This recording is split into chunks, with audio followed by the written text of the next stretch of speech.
Meron ako dito yung hipon na maliliit, mga kaibigan. No? Lalagyan ko ng itlog. Ipiprito. Gagawin kong okoy. Masarap to. Itong pinakamasarap. Ayan o. Katamtaman lang yung laki niya. Ayan, yung mga maliliit, hindi gaanong malaki. Yung alamang to eh. Hindi hipon. Yung hipon medyo malalaki ng konti. Gagawin kong okoy. Meron akong kamyas. Ito gagamitin ko yung kamyas para pampiga rito. Para maalis yung lansa ng hipon.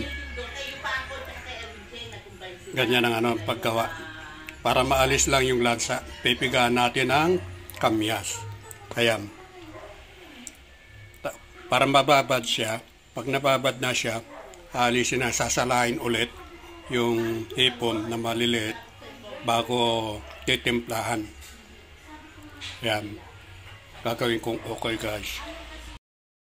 Kaya pipigaan ko na, mga kaibigan, para maalis yung lansa ng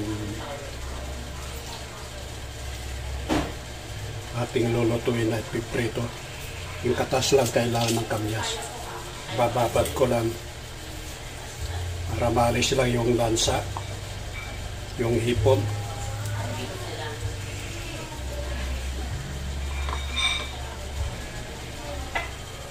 Tapos lalagyan ko ng konting asin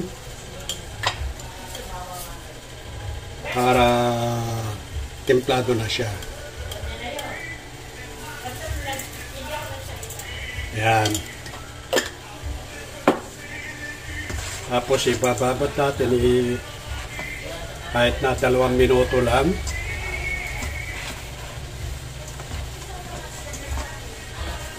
Kaya natin natutulo, sasalahanin ko na ito.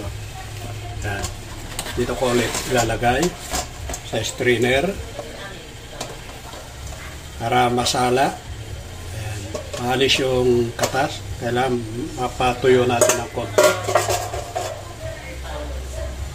Pagtitimpla na ako para dito sa piprito. May 2 itlog. Ito, 2 itlog.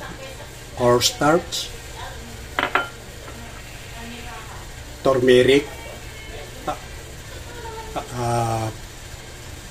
Pamienta. Tsaka paprikan. Paprikan to. Para magkakulay. Ilalagay ko na rito pagtitimplahan ko, guys. Yan, pinagsama-sama ko na lahat dito. Tapos yung cornstarch.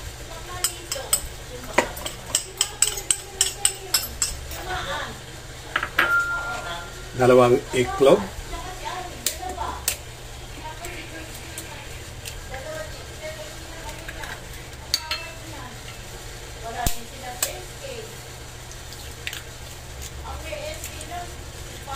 Haluin natin. Yan ang pampababad doon sa ating ipiprito na gagawin okoy.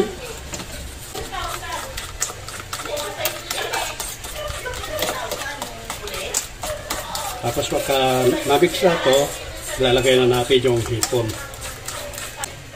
Ito. Nababad na yan, nilagyan natin ng pinigahan ko ng kalamansi o yung kamyas. Okay na, guys, ilalagay ko na itong hipon. Sasama ko rin ito sa tinimpla ko. Yun.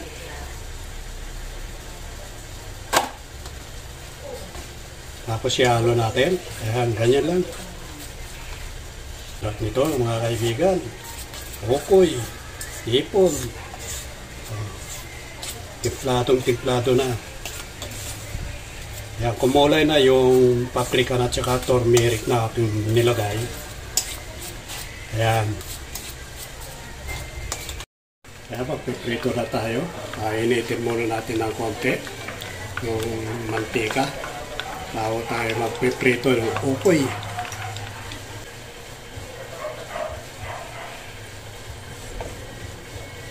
Yan na, lalagyan na natin. Okay. Yan. At pa. Yan.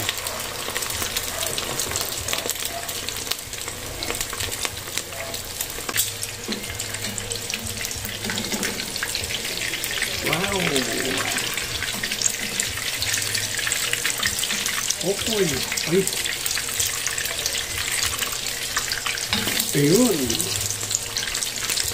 Ayan guys, oh. Sarap nito, oh.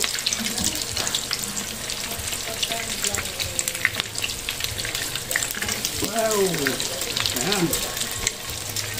Kailangan ng ng sobrang luto.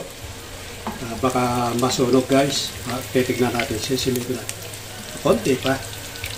Ayan. Konti pa. Kunting init na lang.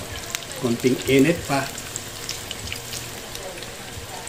Titignan natin kung pwede na ang ating nilutong okoy.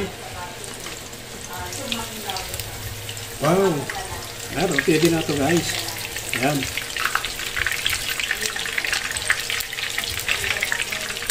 Ayos na ito.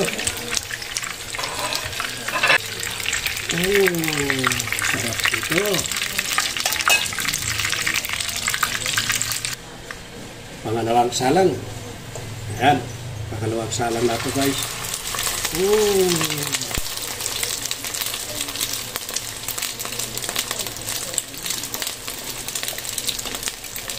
Yan ang ulam natin ngayon. Masarap to. Masarap ang pangpulutan to mga kaibigan. So, pwedeng pampulutan. Yung mga mahilig nito at walang pampulutan ay nako, number 1. Luto na yung aking prinito na okoy. Hipon na maliliit mga kaibigan. Ayan. Pwede na tayong kumain. Pwede sa lahat. Oh, sarap nito. Kaya kakain na tayo. Yan ang aking ginawa. Okoy. Ang ulam natin ngayon. Masarap na ulam. Masarap na pulutan. Lahat yan. Pwede sa lahat yan mga kaibigan. Kaya let's go. Kain na.